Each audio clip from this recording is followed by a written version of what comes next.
the plant breeding techniques and how can we what are the ways to do the plant breeding.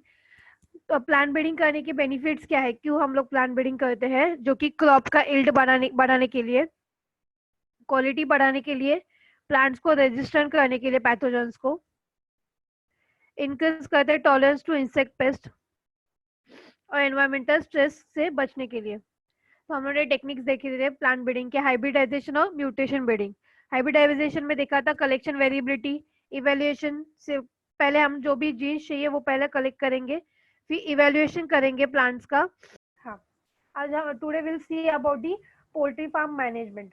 Okay, so basically poultry means here we'll see the farming of farm management of the bird species like chicken, ducks, turkey, fowl are the domesticated which mainly used for the egg and meat। मतलब हम लोग egg और meet के लिए हम लोग जैसे chicken खाते हैं या फिर टर्की डक्स हो गए, तो ये जिसका क्या बोलते हैं खाने के लिए यूज किए जाते हैं ये जो बर्ड स्पीशीज है, उसका हम लोग मीट के उसके मीट के लिए एज वेल एज एग्स के लिए हम लोग उसका यूज करते हैं। तो प्रोफेशंस टू पोल्ट्री में क्या क्या है कि क्या क्या ये बर्ड स्पीशीज से हम लोग यूज करते हैं। Processing of egg and meat, meat के लिए हम लोग उसका यूज करते हैं या फिर एग के लिए। Marketing of poultry products, poultry के जो भी प्रोडक्ट्स रहेंगे वो मार्केट करने के लिए। Sale of the poultry feed, जो भी पोल्ट्री को खाने के लिए जो भी ये चाहिए उसका भी सेल होता है। मतलब ये पोल्ट्री फार्म मैनेजमेंट में हम लोग क्या देखने वाले हैं, ये poultry related products as well as उसको फीड करने के लिए भी जो प्रोडक्ट सेल किए जाते हैं। उसके बाद पोल्ट्री इक्विपमेंट्स हो गए, जैसे कोई भी पोल्ट्री में रखने पोल्ट्रीज को रखने के लिए केज रहता है, वो सब। फार्मास्यूटिकल एंड फीड एडिटिव्स, अभी फार्मास्यूटिकल में कैसे यूज किया जाता है कि ऐसे बहुत सारे बर्ड स्पीशीज है जिसका यूज किया जाता है मेडिसिन बनाने के लिए, ठीक है, तो इसलिए इधर फार्मास्यूटिकल और फूड एडिटिव्स भी ऐड किए गए हैं।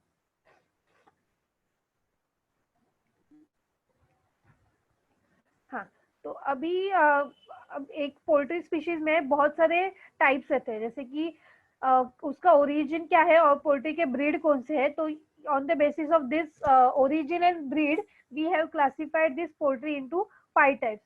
फर्स्ट है अमेरिकन ब्रीड। अमेरिकन ब्रीड कौन से है, Plymouth Rock, New Hampshire, Rhode Island Red. तो ये नाम याद रखना, ये एग्जाम में लिखने हैं तुम्हें। फिर एशियाटिक एमसीक्यूज के लिए पूछे जाते हैं, एशियाटिक ब्रीड कौन से है। एशियाटिक ब्रीड में कौन से आते हैं, Brahma, Cochin and leghorn langshan. Mediterranean breed में लेघॉर्न और मिनोरका। इंग्लिश ब्रीड में ऑस्ट्रोलॉग और इंडियन ब्रीड में चिटागोंग, एजिल, ब्राह्मा एंड कड़कनाथ। इसमें से कोई भी हर एक ब्रीड का एक एक नाम याद रखना।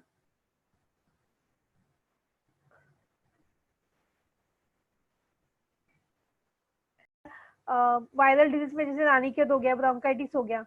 बैक्टीरियल डिजीज में पुलोरम, कॉलरा, टाइफॉइड, टीबी। फिर फंगल डिजीज में अस्पेरजिलोसिस, पैवोस और थर्श।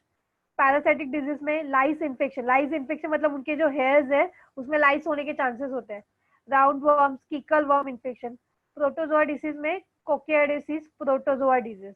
ठीक है, ये 5 डिजीज में से 5 डिजीज याद रखना।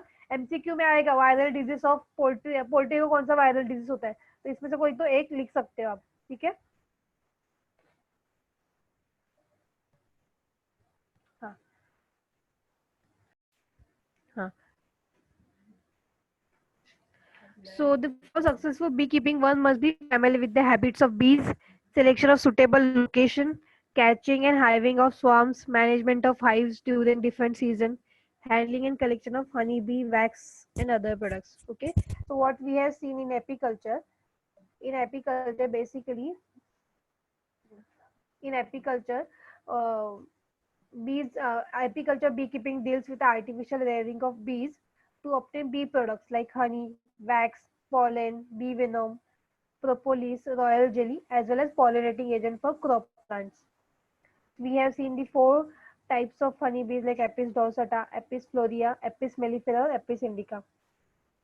Make sure to remember the other names of the bees as well. So what are the equipment we require? These equipment you don't need to remember it. You just have to remember the types of bees that might ask in your question paper. While first, if we want for successful beekeeping, one must be familiar with the suitable location of bees, catching and hiving of swarms, management of hives during the different seasons. Okay. So next is the fish management. Huh. Fishery, fish management. In fish, what is basically fishery? It is a branch of biology which deals with the catching, processing, fish farming, and marketing of fish and other aquatic animals such as prawns, lobsters, oyster, mussels, and crabs. Okay, so what is basically fishery? Fishery is the technique where the fish are the catching of fish, processing of fish, fish farming, as well as marketing of this fish and other aquatic animals. So basically there are three divisions of fishery where I will get the fishes. Okay, तो basic तीन fisheries के areas है जिधर fish मिलने के chances ज्यादा रहते हैं. एक हो गया इनलैंड फिशरी, एक हो गया मराइन फिशरी और एक हो गया यूस्टेरियन फिशरी. अभी इनलैंड फिशरी क्या होता है, जिसमें हम लोग culturing and capturing of fish from fresh water, मतलब जिधर फ्रेश वाटर होने के चांसेस ज्यादा रहते हैं. जैसे तो हमारा जैसे अभी सी हो गया या फिर कोई भी पॉन्ड हो गया जिसमें फ्रेश वाटर थोड़ा चांसेस ज्यादा है फ्रेश वाटर के. ठीक है, तो जैसे पॉन्ड हो गया, लेक हो गया, रिवर हो गई, हाँ ये जिसमें फ्रेश वाटर रहता है इसमें ये फिशेस हम लोग को मिलते हैं. ये जो इनलैंड फिशरी है वो हमारे एरिया का 50 लाख एकर्स है. मतलब वर्ल्ड इंडिया में 50 लाख एकर्स इनलैंड फिशरी है, मतलब रिवर है, पॉन्ड्स है, लेक्स है. इसमें हमें कौन से वाले फिशेस मिलते हैं, तो लोबिया रोहिता हो गया, जैसे रोहू, कैटला. इधर तुम डायग्राम भी देख सकते हो, पिक्चर्स भी देख सकते हो. लोबिया रोहिता, कैटला, कैटला कैटला और सिरियाना मार्गिला, मृगला. सिरियाना मृगला ये ऐसी फिश रहती है जो मोस्टली हम लोग को इंडिया इनलैंड फिशरी में मिलती है, मतलब फ्रेश वाटर में जो मिलती है. नाम याद रखना इसमें से. नेक्स्ट है मराइन फिशरी. मराइन फिशरी मतलब सी वाटर में ज्यादा रहते हैं, मतलब जिधर सॉल्टी वाटर ज्यादा रहता है उधर ही ये फिशेस हम लोग को मिलेंगे. तो इंडियन कोस्टल में 77,500 किलोमीटर लॉन्ग है ये. Indian coastal line 7,500 kilometre long है, उसमें हम लोग को ये फिशेस मिलेंगे. जैसे कि हाइपेडन हो गया, बॉम्बे डक, सार्डिनेला हो गया, या फिर रसाजिली. ये पॉम्परेट खाते तो पॉम्परेट फिशेस हम लोग जैसे खाते, पापलेट बोलते हैं जिसको. तो ये मराइन फिशेस में मिलते हैं, सॉल्टी वाटर में ज्यादा ग्रो होती है ये. और एक होगी यूस्टेरियन फिशरी. यूस्टेरियन फिशरी मतलब वो खाड़ी एरिया रहता है ना, उधर ये फिशेस ज्यादा रहती है. फिश फ्रॉम द यूस्टरी मतलब खाड़ी एरिया है मोस्टली. तो ये जो estuary is a place where river meets to the sea. Sundarban area in the West Bengal. Sundarban area जो वेस्ट बंगाल में है, इधर ये फिश ज्यादा रहती है. ठीक है, अभी fishery most factors for the maintenance of fish farm. अगर फिश फार्मिंग कर रहे हैं तो क्या पैरामीटर मस्ट बी मेंटेन, और क्या पैरामीटर हम लोग को देखने चाहिए. तो सिलेक्शन सुटेबल साइट. साइट जो भी रहेगी, जो एरिया में फिश फार्मिंग करनी है तो उधर साइट अच्छी होनी चाहिए. एक्सकैवेशन ऑफ पॉन्ड, मतलब जगह होनी चाहिए पॉन्ड्स के लिए जिधर हम लोग फिश को रखेंगे. रिक्वायरमेंट्स ऑफ हैचरी टैंक जिधर फिश को रखते हैं. नर्सरी टैंक, उसको रेयरिंग टैंक भी बोलते हैं, जिसमें फिश को रखे जाते हैं. पॉन्ड्स हो गए. फिर वाटर सोर्स होना चाहिए बेसिक. मैन्योर्स होने चाहिए और सप्लीमेंट्री मैन्योर्स मतलब उनको खाना देने के लिए भी फूड चाहिए, और सप्लीमेंट्री फूड. सिर्फ वो मैन्योर्स होने के फायदा नहीं, उसके साथ सप्लीमेंट फूड भी फिश को देना चाहिए, तो ही अच्छे क्वालिटी की फिश ग्रो होंगे. ठीक है, हाँ. अभी ये जो फिश पॉइजन है, मतलब अभी देखो फिश पकड़ते हैं जो एरिया, मतलब वो मच्छी मार्केट का एरिया जो है, वो लोग फिश खुद जाके तो लेके नहीं आते, कोई तो जाके उधर से लेके आता है फिर वो इनको देता है, बेचता है.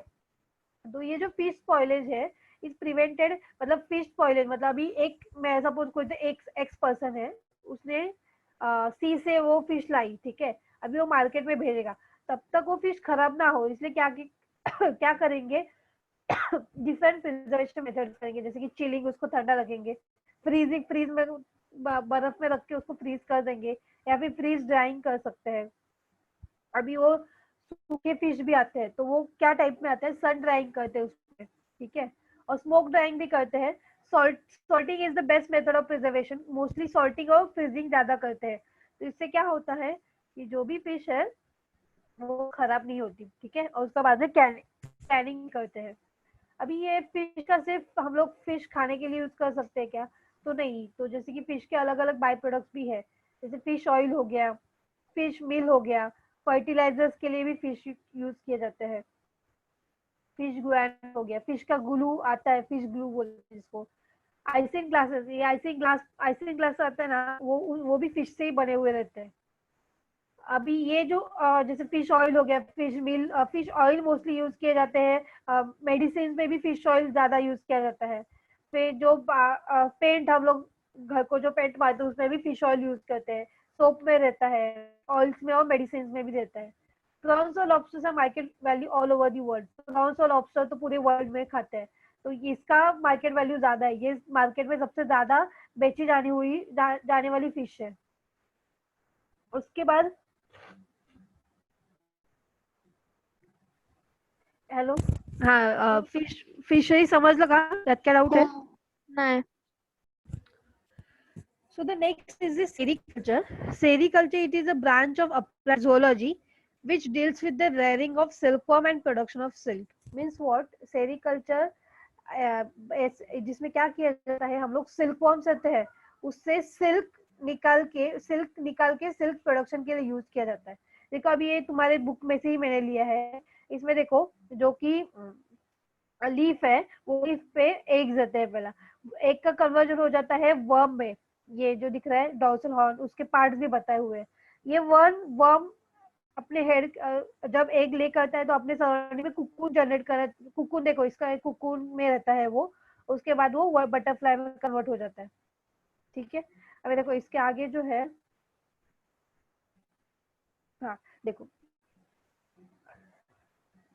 हाँ, the healthiest moths are chosen for breeding and sericulture में क्या करते हैं, जो भी हेल्थीएस्ट मॉथ है उसका ब्रीडिंग करते हैं, और वो एक लीफ पे एग्स डालते हैं अपने। ठीक है, द लार्वा दैट एग डालने के बाद उसका लार्वा में जब कन्वर्ट होता है, the larvae that emerge once egg hatch, egg फूटने के बाद उसके आर फेड मलबेरी लीव्स। ये जो लीव्स है वो मलबेरी की लीव्स है। वो जो मॉथ है वो एग ले करता है। वो एग ले करने के बाद वो जो लार्वा बनते हैं वो मलबेरी के लीव पे फीड करते खाते हैं। ठीक है, तो they continue feeding for 20 to 35 days, 20 to 35 days तक वो जो मलबेरी लीव्स को खाते रहते हैं। ठीक है, when the silkworm is about 35 days old, ये जो सिल्कवर्म है 35 डेज ओल्ड हो जाता है, तो it start spinning a cocoon around itself, वो अपने सराउंडिंग में कुकून बनाना चालू कर देता है। ठीक है, this process takes about 3 to 7 days. Cocoon बनाने के लिए उसको 3 to 7 डेज लगते हैं। The pupae inside the cocoon are killed.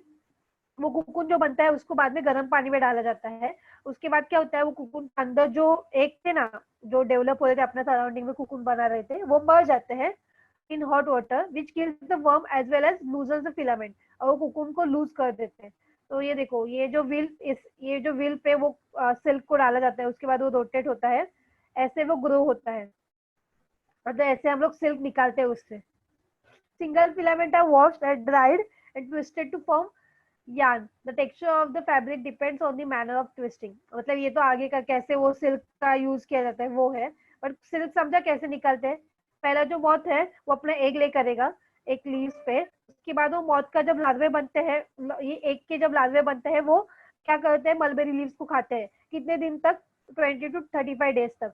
उसके बाद वो अपने सराउंडिंग में कुकून बनाना चालू कर दे। कब तक करते हैं? 3 to 7 डेज तक।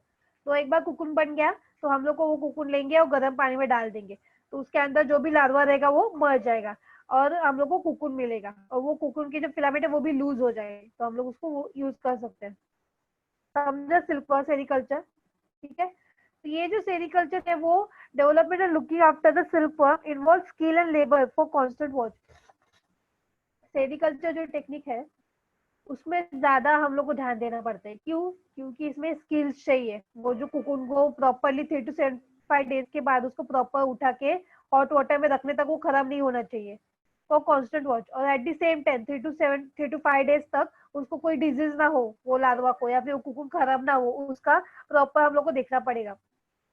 Little negligence can spoil the complete industry. थोड़ा भी ध्यान नहीं दिया तो पूरा सिल्क खराब हो जाएगा, और एक सिल्क को थोड़ा सा भी कीट लग जाता है तो वो पूरा इसको खराब कर देता है। सिल्कवर्म लार्वे में भी इन्फेक्टेड बाय, इसको कौन से इन्फेक्शन होते हैं? प्रोटोजोअल इन्फेक्शन होते हैं, वायरल इन्फेक्शन होते हैं, फंगल इन्फेक्शन होते हैं। बिसाइड दिस एंड्स, मतलब वो चींटियां लग सकती है उसको, या फिर क्रोज, बर्ड्स आके खा, उसको पॉइंटेड करके तोड़ सकते हैं, खा सकते हैं. Predators are ready to attack these insects. Hence, the cage of this larva must be managed to prevent the predators attack. ठीक है, इधर तक समझे सिद्धि सेरिकल्चर.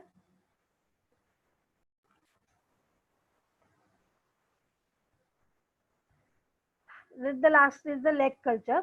लैक कल्चर क्या होता है, जैसे अभी लैक क्या होता है, फर्स्ट ऑफ ऑल बेसिकली जो देखा रहेगा, जो हम लोग बैंगल्स डालते हैं, मोस्टली लड़कियां जो बैंगल डालती है, उसके ऊपर एक पॉइंटेड लैक रहता है. मैं नेक्स्ट लेक्चर में बताऊंगी वो क्या है प्रॉपरली. तो वो जो लैक कल्चर में लैक रहता है, वो बैंगल, मतलब ये लैक कल्चर क्यों किधर यूज करते हैं, ये जो लैक है वो बैंगल्स बनाने के लिए मोस्टली यूज किया जाता है. अभी तो ज्यादा यूज नहीं होता, पर पहले इसमें वो लैक बैंगल्स बनाने के लिए यूज करते थे. Which is quite small in size and colonial inhabited. Resin-like substance is produced by dermal gland. The dermal gland which is there on the skin of the Tachidia leca. हाँ, तो इससे उससे resin बनाते हैं. और जो भी किसके ऊपर रहता है, फीमेल लैक इंसेक्ट के ऊपर रेजिन, मतलब उसका जो स्किन है उसके ऊपर रेजिन रहता है. तो ये रेजिन लाइक सब्सटेंस प्रोड्यूस, मतलब ये रेजिन प्रोड्यूस करता है female insect. Insect feed on succulent twigs of certain plants like bear, people, पलास, कुसुम, बबूल. इसके ये प्लांट्स के ऊपर ये जो इंसेक्ट है वो ग्रो होता है. और ये क्या सिक्रेट करता है, पिंक कलर का रेजिन सिक्रेट करता है, जो थोड़े दिन के बाद, थोड़े टाइम के बाद हार्ड हो जाता है in contact with the air. It produce on large scale all over the India. तो ये जो लैक कल्चर है, 2 मिनट.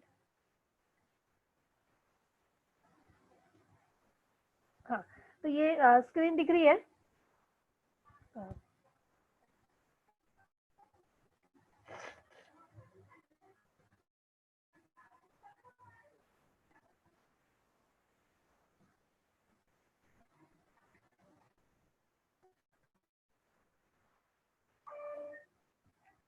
हाँ, तो what is basically lac? Lac is a complex substance having large amount of resin together with sugar, water, mineral and alkaline substance. So what is basically lac? ये lac क्या होता है, large amount of resin रहता है और resin के साथ उसमें sugar, water, mineral और alkaline substance रहता है. याद रखना, lac में क्या है, ज्यादा resin है, sugar, water, minerals और alkaline substance. और नेचुरल लैक मोस्टली कंटामिनेटेड ही रहता है. शेलेक इज अ, और ये याद रखना, देखो कौन सा वाला प्योर रहता है, तो shellac is a pure form of lac obtain by washing and filtering. Shellac pure form है लैक का, जो हमें कैसे मिलेगा, वॉशिंग एंड फिल्टरिंग. ठीक है, lac is the native of India and our share is 85% of total lac is produced in the world. मतलब ये याद रखना कि जो नेचुरल लैक है वो हमेशा कंटेमिनेटेड रहता है. प्योर लैक कौन सा, शेलैक है, जो कैसे मिलेगा, हमें वॉश करके और फिल्टर करके. ठीक है.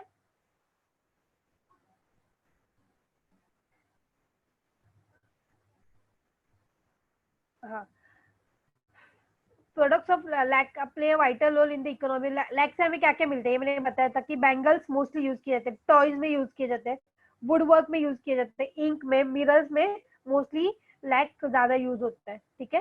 Production production of lac require artificial inoculation of plant. मतलब आर्टिफिशियली हम लोग इनोकुलेट करेंगे प्लांट को, which give better regular supply of food quality and quantity of lac. मतलब हम लोग को लैक कल्चर से क्या समझा, कि जो लैक कल्चर है उसमें क्या किधर से मिलता है, हम लोग को ट्रैकेडिया लैका इंसेक्ट से मिलता है. ठीक है, जो कि साइज में स्मॉल है. उसके स्किन के ऊपर रेजिन जमता है, रेजिन ग्लैंड सिक्रेट करता है वो. ठीक है, तो ये ग्रो कहाँ पे होता है, पीपल या बबुल ट्री के ऊपर, ये ट्विग्स के ऊपर ही ग्रो होता है. और इसका लैक क्या है, बेसिकली रेजिन है, उसके साथ वाटर, कॉम्प्लेक्स सब्सटेंसेस, शुगर भी प्रेजेंट है. और ये सबसे ज्यादा किधर यूज किया जाता है, तो बैंगल्स में, टॉयज में, वुड वर्क में सबसे ज्यादा यूज किया जाता है. ये देखो, ये डायग्राम दिख रही है तुम्हें, इसमें देखो ये जो फीमेल इंसेक्ट है वो एग ले करती है. उसके बाद एंड ऑफ एग लेइंग के बाद वो एग हैच हो जाते हैं, फूट जाते हैं, उसमें से लार्वे बाहर आते हैं. ये लार्वे पिपा बबुल ट्रीज के ऊपर ग्रो होते हैं. ठीक है. उसके बाद male comes out from the, इसमें से male comes out from the anal operculum and adult male convert हो जाते हैं. तो उसके स्किन के ऊपर देखो, इधर इधर जो भी उसका स्किन के ऊपर रेजिन जनरेट होता है, वो रेजिन हम लोग रिमूव करते हैं और एज अ लैग के लिए यूज करते हैं। ठीक है, इधर तक समझे, इधर तक कुछ डाउट है?